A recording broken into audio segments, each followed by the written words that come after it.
U.S. Embassy in Vatican flies the pride flag. So this was just an overall a massive W. I mean, people Take have that. they're oh my god, the Biden administration, this is the worst thing ever. I'm like, all I see is massive W's for the most part. This is so good. This is such a beautiful massive move. dub. This is hilarious.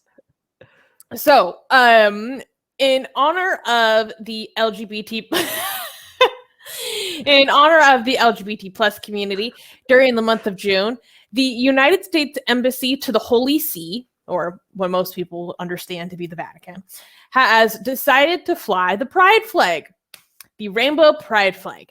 The U.S. Secretary of State Antony Blinken stated at the beginning of 2021 that U.S. embassies and consulates would fly the pride flag on the same flagpole as the American flag during Pride season. This authorization under the Biden administration, which was not a mandate, was announced before May 17th, which is the International Day Against Homophobia and Transphobia.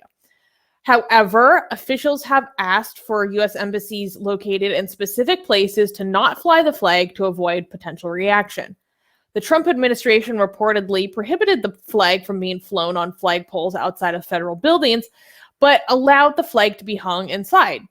The declaration has caused some resistance among Americans, specifically Catholics, who inquired if the flag was flying outside embassies where homophobia was punishable by death.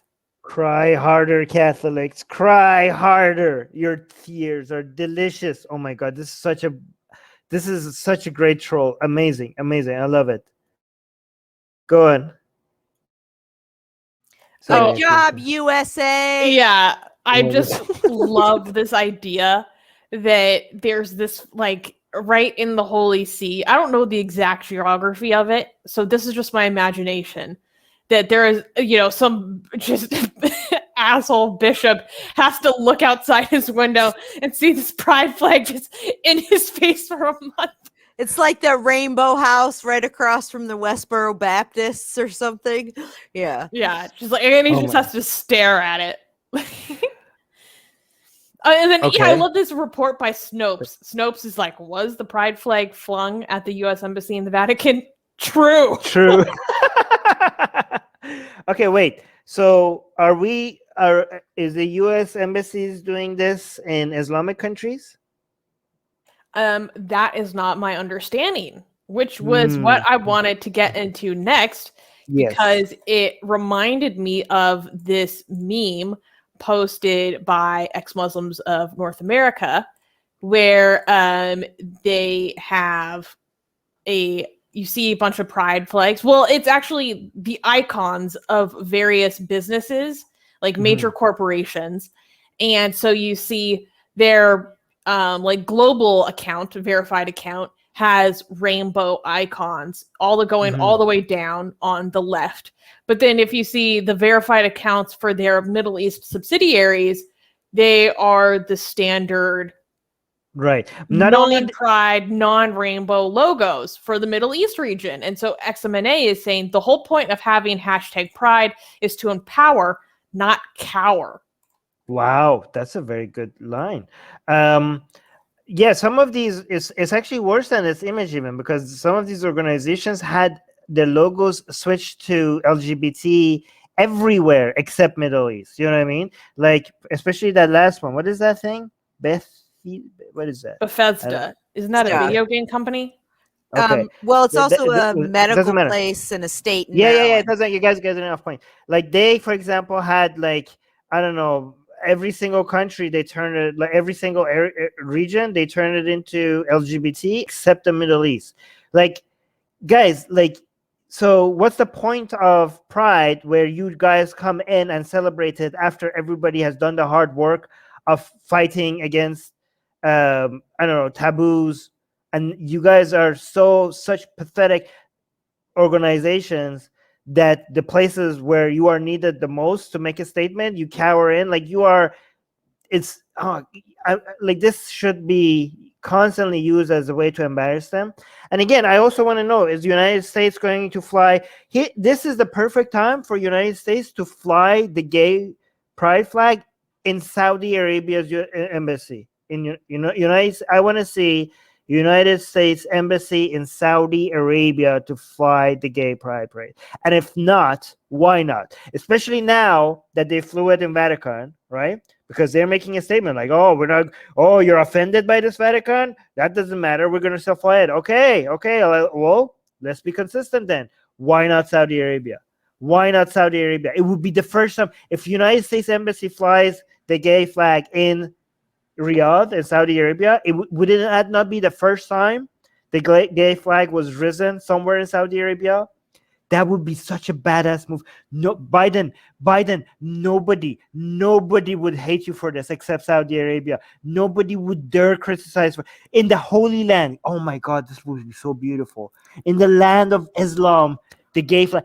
I'm telling you, MBS and the whole Riyadh, administration, all the Saudis, they would not dare kick you out. Like, they are desperately in your need right now. They're not going to close down the embassy. They can't. Just raise the flag. Anything they complain about would just be international. Like, their butthurt over this would be celebrated.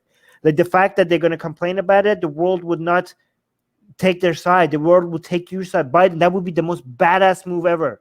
Raise the LGBT. Guys, petition for Biden to raise the LGBT flag in Riyadh, in Saudi Arabia. Okay, both of you want to speak. Go ahead. So Anthony Blinken actually addressed that sort of in his statement, where he was saying they should, except for in places where it could be dangerous to the embassy officials to do something like that. So let's not forget that a lot of the people who work in embassies in other countries are not necessarily Saudi Arabia is safe. This is not Baghdad. This is Riyadh. It's different. I know. I'm just bringing that up, that was one of the things. But I still think your point is valid. But I think that was one of the things he was talking about with safety. But I'll tell you where in the Middle East there is a gay pride flag, like crazy. Lay it on them, Rivka. Tel Aviv! Yerushalayim! That's good. Good way of taking advantage of this. That's good. By the way, music guys saying they should wear rainbow keffiyeh. Oh my God, look at the virtue signaling happening in our live chat. Let the ladies speak, Armin. They have their fingers up. Okay, White Knight. I'm sure the ladies are noticing that what are you, an alpha male? Or like, what is this virtue signaling happening? God damn it. Like, okay, we notice you are on the side of women. Okay, congratulations. Jesus. All right. Well, to Armin's point about how it'd be awesome if the Biden administration did this in places like Saudi Arabia. Like, I don't, or even corporations in general. Like, if BMW Middle East did something like that, like we have to realize that puts like individuals at risk, not just the organization that chooses to do so. Like any given employee, and they might not necessarily agree to that. That might not be a risk that they want to take. Or even, you had your argument for why if they did this in Saudi, like that embassy is protected, it wouldn't be affected there. I think it's still possible that even doing that in Saudi could result in actions upon other U.S. consulates or embassies in other nations, not even Saudi. It could have a much wider backlash. Yeah, actually, Chiawa is okay making the same point. Yeah, you guys are right, because Riyadh, I'm pretty sure American safeties and American personnel safety can be guaranteed in Riyadh itself. But Chia is saying it'll become a big problem. I don't think in Saudi Arabia it will become that big of a deal. Like U.S. I'm pretty sure the security there for U.S. personnel is pretty much guaranteed. But yeah, maybe other Islamic countries, but throughout the Middle East and the wider Muslim world. Yeah, you're right. I take it back. I take back my suggestion. But what does that say about the Muslim world right now? That this has to be. Wait, so are we saying no? Bring that back, because that will should we not be charitable to these organizations as well then, for the sake of, because maybe somebody could tell the ex-Muslim of North America, like, hey, ex-Muslims of North America, Mercedes-Benz is not cowering. Mercedes-Benz is taking into account the safety of its personnel in these countries into account. So it's like they're not going to take a risk on behalf of all their workers in these countries for them, something that they might not consent to. Would that not be a fair criticism? That, like, would that not be a fair charitable interpretation of the policies by these organizations then? Well, yeah, that's what I just said, but I think it's both. I think that they're concerned about their employees, but they also don't want to upset the apple cart in these countries that they have big markets in. I think, I don't know, I'm kind of thinking internally about like how I would maybe address the situation better. Like, I'm trying to think, if I was the global, representative of Mercedes-Benz and I made the decision that it should be rainbow for the overall brand, but typical for the Middle East subsidiary, like I'm trying to think if I decide if it would be better addressed if the company made a statement about that. Like, we're doing this because we support rights, but we don't want our workers to be harmed. But then I'm thinking if maybe putting forth a statement like that itself would cause a problem. I'm gonna come on the side of big corporate, and I'm gonna defend them in the most charitable way possible. Okay, I'm taking big corporate side. Okay, so here's the defense of big corporate. This is what I'm gonna say on their behalf. You know what, guys? We are making it a statement. Look at what we're doing. We're changing all our logos everywhere to LGBT except these in the Middle East. What do you think that says? What do you think that says about the Middle East? We're highlighting the fact that this is the only place where we can do it. That by itself is a conversation starter. That by itself, that's a statement by itself. You have to read. You're right. I think you're right. The lines. Okay, yeah. The only place we can't do it in the Middle East, except Israel. Right. Right. Has to be pointed out. I'm serious. You're just like hammering it home. Yeah, I think, well, Armin, that's a very interesting point, a very interesting way to do a little bit of 5D chess. However, they're not the ones making that point. There are other organizations like XMNA who are highlighting that fact. So it's not a real statement because they're not making that statement. Other people. Because we can't. We're letting you do it for us. But then that's not actually taking a stand.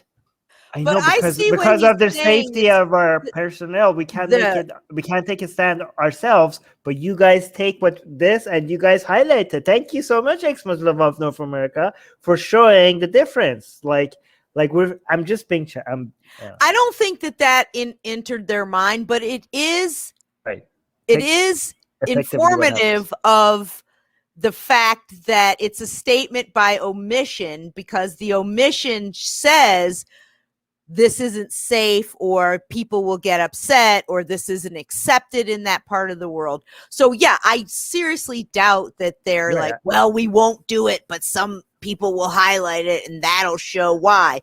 No, I'm joking. I hope people know I'm joking. I know you are, but I do think your point is still valid in the sense that the not doing it is also a statement in and of itself that it's not possible, or it could be dangerous, or the lack of LGBT rights in those places.